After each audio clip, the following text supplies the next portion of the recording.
This episode is brought to you by Kia's first 3-row all-electric SUV, the Kia EV9, with available all-wheel drive and seating for up to 7 adults, with a 0 to 60 speed that thrills you 1 minute and available reclining lounge seats that unwind you the next. Visit kia.com/EV9 to learn more. Ask your Kia dealer for availability. No system, no matter how advanced, can compensate for all driver error and or driving conditions. Always drive safely. Level up your listening with Bose Quiet Comfort Ultra earbuds and headphones. With immersive sound and world-class noise cancellation for a not-so-silent night. Visit Bose.com/Spotify to shop sound that's more than a present. 'Tis the season to shine with H&M. Discover the holiday collection and find fashionable pieces for your wardrobe or for under the tree. Get inspired and dazzle with this year's glam. From tuxedo styles, bow detailed pieces, impressive prints, and more. From unforgettable looks to unforgettable gifts. With fashion finds to home decor, find it all at H&M. Treat your loved ones and yourself this season. Shop in-store or at hm.com. This episode is brought to you by Carnegie Mellon's Tepper School of Business. Want to advance your career or switch fields? An MBA from Carnegie Mellon's Tepper School of Business can help. Earn your degree from a top-ranked business school with a thought-provoking curriculum, one-on-one leadership coaching, support from experienced career counselors, and full-time, online hybrid, and accelerated MBA formats. Join the intelligent future. Visit cmu.edu/Tepper to learn more. It's time to say goodbye to hold music and say hello to fast customer support with Service Cloud. With trusted AI and data working together, you can skip long wait times and deliver efficient, personalized service right away, all while keeping support costs low and more customers happy. Reimagine your customer support with the #1 AI CRM for service. Learn what's possible at salesforce.com/products/service. Between the kids being home and hosting, everything in our house gets used up in summer. With Instacart, I can save money by stocking up on all my favorite summer brands. I save time by getting everything delivered in as fast as an hour. And I save myself a sink full of dirty dishes by stocking up on paper plates for the annual summer cookout. Save more on summer essentials? Spend more time enjoying summer. Add summer to cart. Download the app to get free delivery on your first 3 orders. Offer valid for a limited time. Minimum $10 per order. Additional terms apply. Welcome to the Human Capital Innovations Podcast, your go-to source for personal, professional, and organizational growth and development. We hope you tune in often for all things people management, organizational development and change, organizational leadership, and social impact related. Maximize your personal and organizational potential with Human Capital Innovations Podcast.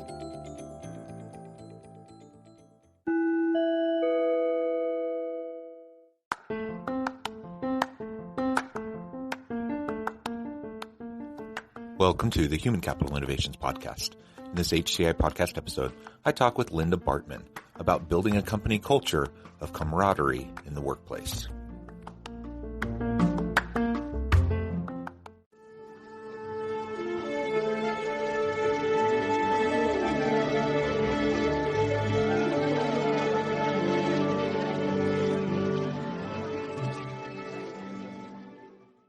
Linda Bartman, welcome to the Human Capital Innovations Podcast. Hi, John. Yeah, it is great to be with you today. I'm excited to have a nice conversation. We're going to be talking about camaraderie in the workplace and really how we go about building a company culture that is inclusive and where people feel that safety and the ability to have those close relationships with each other. That's super important in the modern workplace, whether we're talking about physical face-to-face workplace, remote, hybrid, whatever, right? So we're going to be exploring that together today. As we get started, I wanted to share Linda's bio with everybody. Linda Bartman is the Chief Operating Officer at Uptake. With over 15 years of success building and scaling businesses, Bartman aligns marketing, sales, and operations to create a unified customer experience that positions companies for growth in challenging markets. She also truly enjoys coaching, motivating, and developing her people. That's wonderful. Thank you so much for joining me. Anything else you would like listeners to know about you, your background, your history before we launch on in? I think that was a great recap. I'm just excited to be talking to you about culture and camaraderie. It's something that I have been really passionate about throughout my career, and I'm excited to be here and just having the conversation. Okay, excellent. Well, why don't we start with Uptake? If you can describe for us a little bit about what Uptake is, what you try to do, and how organizations can use Uptake to build camaraderie in their workplace. Well, so Uptake, so we actually focus on heavy industries. So meaning mining, manufacturing, oil and gas, power and utilities, and we're a tech company. And what we do is take underutilized data and we help these different industries operate more efficiently, effectively, everything through how the machines run to how processes run. And that's what our business does. Now, Uptake has been around for 7 years. And so one of the things that I've been doing with our leadership team over the past year or so is doing exactly what you're talking about, building camaraderie. We're scaling and building that business. So wanting to make sure as we went remote too, that we were doing the right things to really engage our folks in the right way. That's great. And can you start to describe for us a little bit about what you are doing at Uptake to build that camaraderie? And like you said, I mean, the pandemic really caught everyone off guard. There were some companies that were already completely remote and virtual. I suppose they probably had the easiest go of it because they didn't have to make the huge transition overnight. But most organizations had to have that transition. They had to have more remote people or at least some sort of hybrid arrangements. And it's one thing to build camaraderie and culture when you're all together in the same space. It's something altogether different when we're trying to do it and people are distributed perhaps across the world and we're never actually in the same room together. We're just connecting over Zoom, Teams, whatever. So how have you tried to do that over the past year? Well, and interestingly enough, when I joined in January, we were remote. So I had a complete remote onboarding. Which is the first time I had ever gone through that. And then obviously as a growing company, we're onboarding folks remotely all the time. And we made the decision early on that, we were going to now start to really hire people across the US, not so much worry about having a central hub somewhere, just because the pandemic gave us that opportunity to do so. And we could get great talent across the board. And so, I think when you talk about camaraderie, it's how you set the tone in your organization. And it's from the get-go, right? From the first meeting with your candidate or the first meeting with a newly onboarded person. And it sounds very basic, but I do. Can I actually chime in? Sure. I'll push it even a little bit further back, and absolutely, once you start to interview people, once you start to bring them in, once you actually hire them and onboard them, absolutely, you need to start building it into all of those different elements. But I think you need to build it into really the applicant experience, right? Yeah. And just the recruiting process. And we all know that most organizations do a pretty crummy job of how they treat their applicants. And so, once you find someone you want to hire, you treat them really well, because you want them to come work for you. But what about everyone else? And just because you aren't hiring them now doesn't mean you're not going to want to hire them in the future. And will they have a bad taste in their mouth? So I think that's, setting the stage for everything else you're going to do within the organization. Yeah, we totally agree. And we've been really focusing on that applicant experience. And to your point, which is a great one, is anyone you talk to now, even if it's not the right role today, you're building relationships. And in a way, it's anything like you do with sales, right? You're cultivating relationships, and you want that person to know who you are because something can change down the road, and you want to bring them into your culture. So yeah, we really start from that point. And then, even in the onboarding, there's nuanced things I always like to say, but we have onboarding classes of folks that we start remotely. Obviously, we have a breakfast or a lunch, and we try to always do these icebreakers. And icebreakers, it's a common thing. Everybody does them. But I think, the types of questions that you ask to an employee really does set the stage for how you operate as an organization. It's the difference between, what was the trend you were rocking in high school, which everyone answers, right? We always have leadership on as well. So we're all answering it. Everyone's answering it.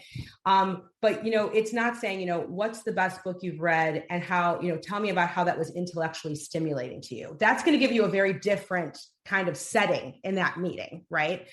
And we just want to make people comfortable and feel safe about being able to talk about who they are outside of what they do. And we start that from the very moment that we're in onboarding classes with folks. And we try to make it a comfortable environment to where you can start talking to each other and getting to know each other. And we bring folks in from like all of the different teams.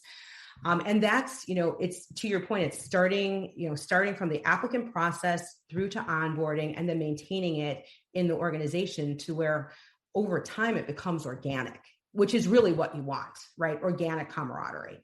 Yeah. When it feels forced and inauthentic, it can actually backfire and it can really cause more problems.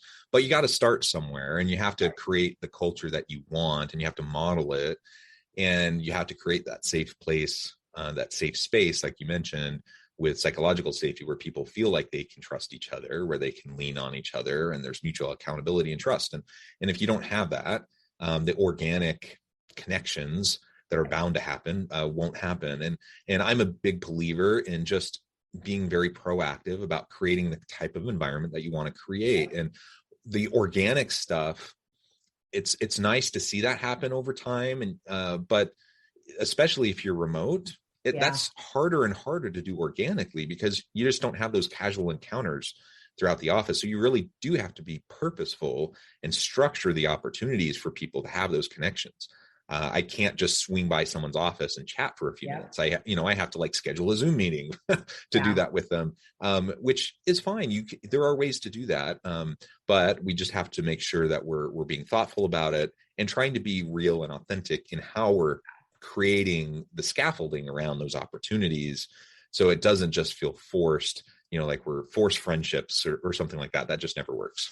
Well, and what's hard about it is, you mentioned you can't walk around and say hello to people, or when new people start, if you don't naturally work with them, you may not ever connect with them if you're remote. And so it is about just modeling behavior as well. Everyone in uptake, we always schedule one-on-ones with folks, get to know folks. We ask our managers to do that, but the managers now have bigger jobs as well, because they're trying to make sure that they understand what's really going on with their employee. They're also trying to, encourage their employees to meet other people that they naturally wouldn't work with, so that they can build those relationships.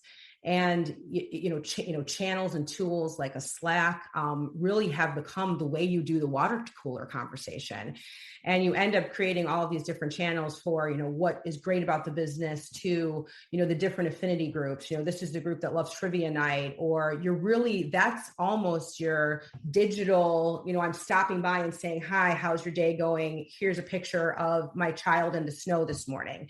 And you're trying to use those channels to really, authentically connect with folks, which can be difficult because you don't know who you're missing all the time. So you're trying to make those connections, but then over time you build friendships, and it kind of stems from there. Yeah. Pre-pandemic, one of the things that one colleague of mine did that was just very proactive, I was very impressed.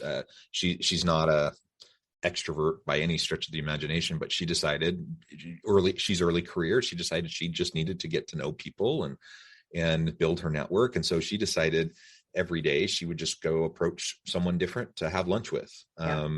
And, sometimes it's a little awkward, and sometimes people are busy and they say no, but for the most part, it's worked out fine, and people are gracious. And then over time, you just start to get to know everybody. And once you kind of have that initial icebreaker moment where walls break down a little bit, then it's easier to have those organic conversations and to build trust over time. And so that's something that she did. Now, during the pandemic, of course, where a lot of people aren't in the physical office space, you're not able to go have actual lunch with people, but everyone still needs to eat. So you can still schedule a Zoom lunch and say, hey, this is my time, I'm going to eat. Hey, anyone want to jump on a Zoom with me and we can just eat and chat? Those types of things work just fine. And so as long as we are being thoughtful and creative about what we want to try to accomplish, there's no reason why we can't still build that camaraderie within our team, even when we're distributed, even when we're remote. Yeah, that's really true. And it's funny. It's before, when we weren't all remote, we would always turn the camera off when we ate because, does the camera need to be on my face when I'm eating food? But now everyone, to your point, we have breakfast together, we have lunch together, and we try to do some of that stuff. And you don't want the video to get in the way of it.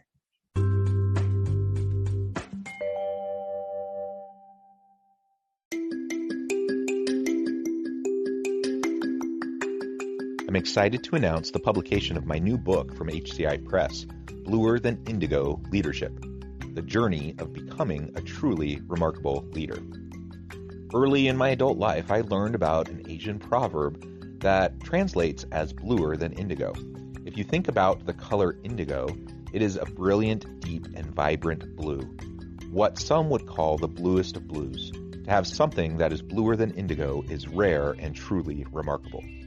Contrary to popular myth, there is no one-size-fits-all or cookie-cutter approach to effective leadership. There's no silver bullet, no secret sauce, no go-to model that will solve all of our problems. The truth is, great leaders have all had their unique strengths and flaws, and have all had to discover and then pave their own distinctive path in their life's journey to fulfill their leadership potential. Bluer Than Indigo Leadership will help you discover your own path and explore those ordinary, everyday actions that will help you respond to an uncertain future and produce extraordinary results for individuals, teams, and organizations.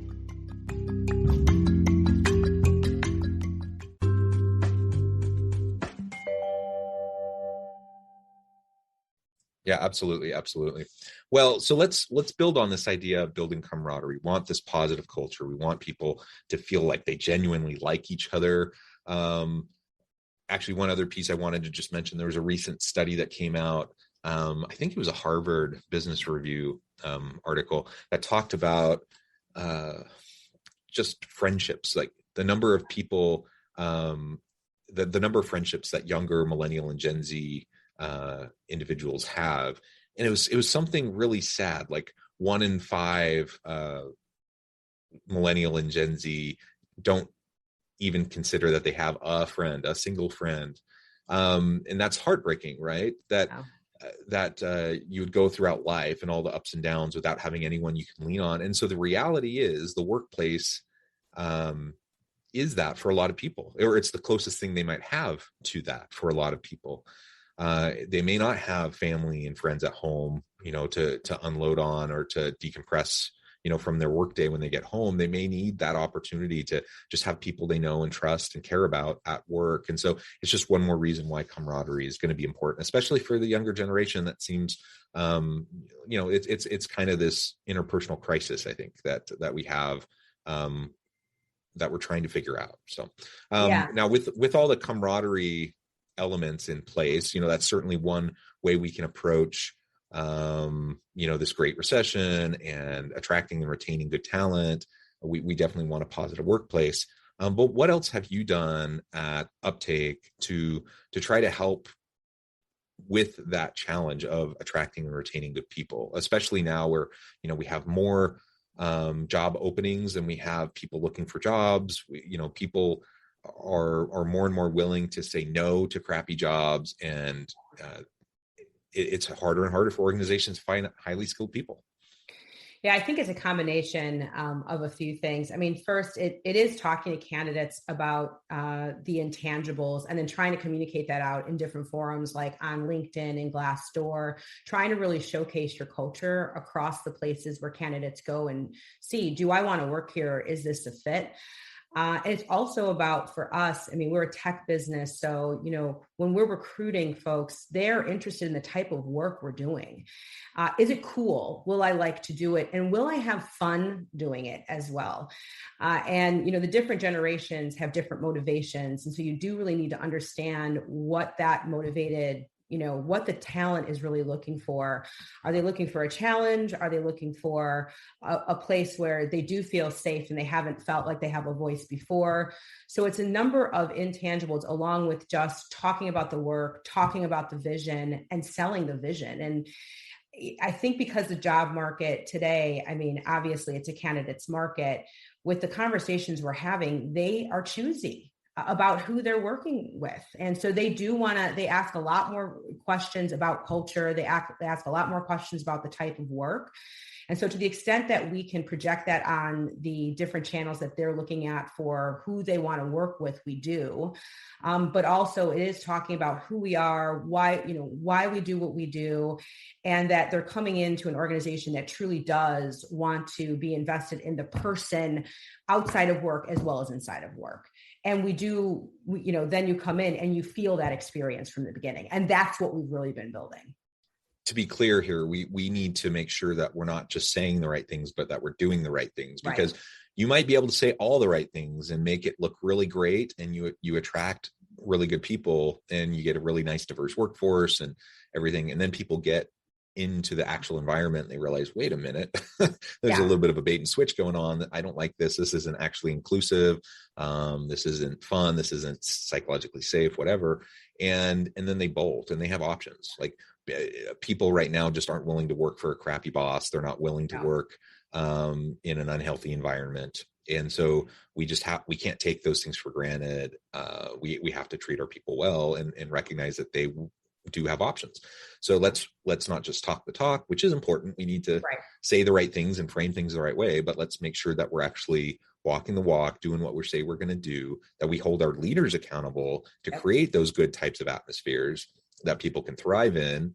And that will give us a much better chance at both attracting and retaining good people. It'll help us build our employer brand, so that people know that we're like a destination organization. Like, people want to go work there. It's a privilege to work in your organization. That's the kind of reputation that we want.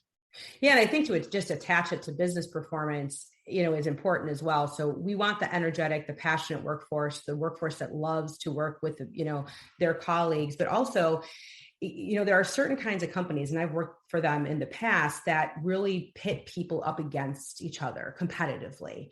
And I've wanted and built organizations and helped to build organizations, and in Uptake's case, where we want everyone to work together to solve the problem.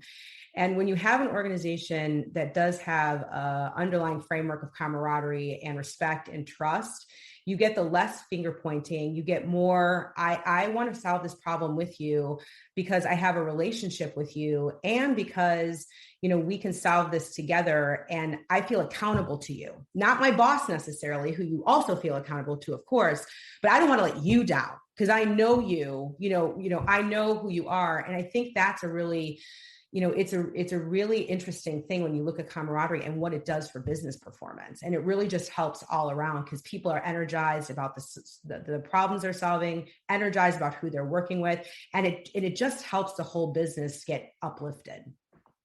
So let's talk a little bit more about the transition in the workplace. The workplace continues to evolve. As we move into the future of work, we have more disruptive technologies. We have things like a pandemic. We have economic upheavals and societal upheaval. There's all these different things that play, all these external drivers of change in the workplace and in relation to the future of work. What do you see as some of the biggest challenges for companies, any company really, but also specifically at Uptake, in terms of having that really great culture as we move into the future of work? Yeah, well, too, I think people now, with all of that, those external factors, you see burnout, you see people feeling they're not in control, there's stress mechanisms. I think there's no magic bullet to what solves for this. I think it is really understanding, how do you communicate and really have your talent really connect with what you're doing as a business. And, you have to recruit, you have to tell your story, but you also have to be way more empathetic than I think we used to be as leaders and as folks who are looking for talent, and almost more observant and sensitive than you used to be in business. I mean, in business, you've always wanted to have some kind of empathy, but today they're dealing with such other factors. if you aren't a culture that really does try to connect with the person and have that empathetic ear and really understand on a day-to-day level, what's happening with your employee base. And it's different whether you're a new mom, whether you have elderly care, whatever your case, you really need to understand those dynamics and the generational dynamics a little bit more. And you have to train up your managers and your leaders in the organization too, to really be able to retain and work differently, I think, than we're used to. I mean, if you were on a board meeting 3 years ago and your doorbell rang and you were at home, that was just, that was the worst thing. I mean, today you can be, having a conversation on a great podcast and, you can have 2 children wrestling behind you. And, that's just kind of become the norm. So you also have to switch what you believe the norm is, because it's just all changed and you have to change with it as a business.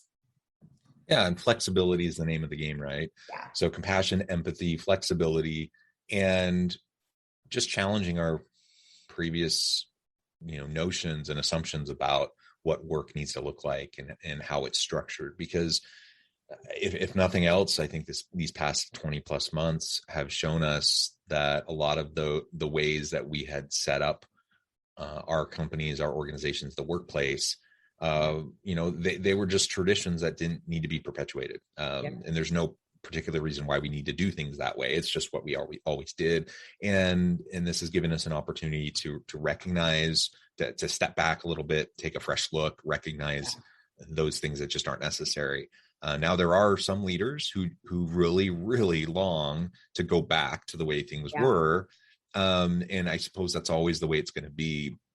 But the pendulum has swung so far, we might swing back a little bit, but we're not going back to the way it was. And the clear trajectory pre-pandemic was already a move towards more distributed workforce, more virtual work, more flexibility, more gig work. Like all these things were already happening. They just got accelerated during the pandemic. We're not going back. And so leaders need to accept that. And they need to move forward, trying to figure out how to be effective in this new reality, this new world that we find ourselves in. Yeah. And I think some people love working at home and they never need to have in-person human reaction or, interaction. For other people though, you've seen a lot during the pandemic, people who say, let's meet at your house and have, we can sit, apart from each other and have a meeting, or let's meet downtown somewhere. So, again, organically, for those people who want the interaction, you can have your office open for certain folks who want to go in there and do that. And you can have a hybrid organization, because I do think everyone is a little different. But the flexibility, to your point, you just have to be flexible. You really do. I don't think, and I think it's good for people. I mean, it's genuinely good for people. And I'm happy that it's all going this way. Not the reason why it's going this way, but I'm happy that we have a different view into how folks can work, be successful working, and manage, their lives, in the way that they need to. Yeah, me too. Well, it has just been a real pleasure chatting with you today, Linda. The time has flown by. I note that I have to let you go here in just a few minutes, but before we close, I wanted to give you a chance to share with my listeners how they can get connected with you, find out more about your work, your team, find out more about really what Uptake is all about, and then give us a final word on the topic for today.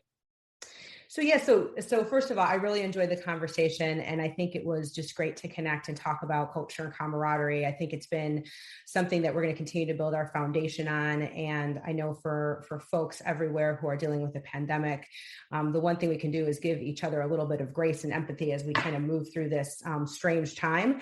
And if anyone wants to connect with me, please do so on LinkedIn. I'm Linda Bartman on LinkedIn, and you can see what Uptake does and learn more about us on uptake.com. And again, thank you so much, John, for the conversation. I really enjoyed it. Thank you. It has been a pleasure. I encourage listeners to reach out, get connected with Linda, find out more about what she and her team can do for you.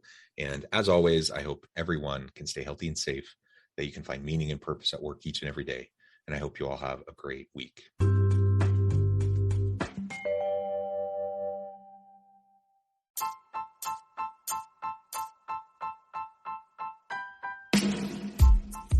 The alchemy of truly remarkable leadership. Ordinary, everyday actions that produce extraordinary results. Consider how the nature of work has shifted over the past 50 years. With increased globalization, rapid technological advancement, and the shift in economic composition, the average job of today looks very different than the average job of 50 years ago. What will the jobs and organizations of tomorrow look like? Moreover, what does this all mean for organizational leaders? What are the core competencies and capabilities of organizations and their leadership that are prepared for continued disruption and geopolitical and socioeconomic shifts? Regardless of what the future holds, increasingly, leaders need to be socially minded, data-driven, decisive, champions of talent, and disruptors of the traditional notions of leadership, teams, organizations, and work. The alchemy of truly remarkable leadership will help you to explore your own leadership competencies and capabilities and consider ways to apply and implement them into your workplace and personal life.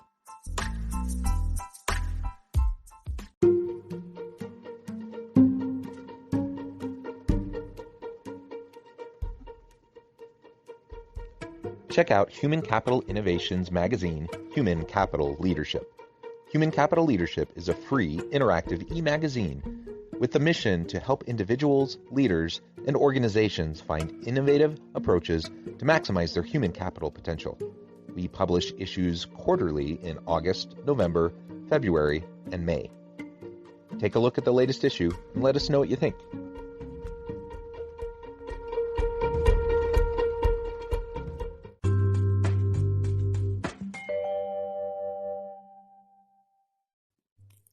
Thanks again for joining us for this episode of the Human Capital Innovations Podcast. I hope you stay healthy and safe and that you have a great week.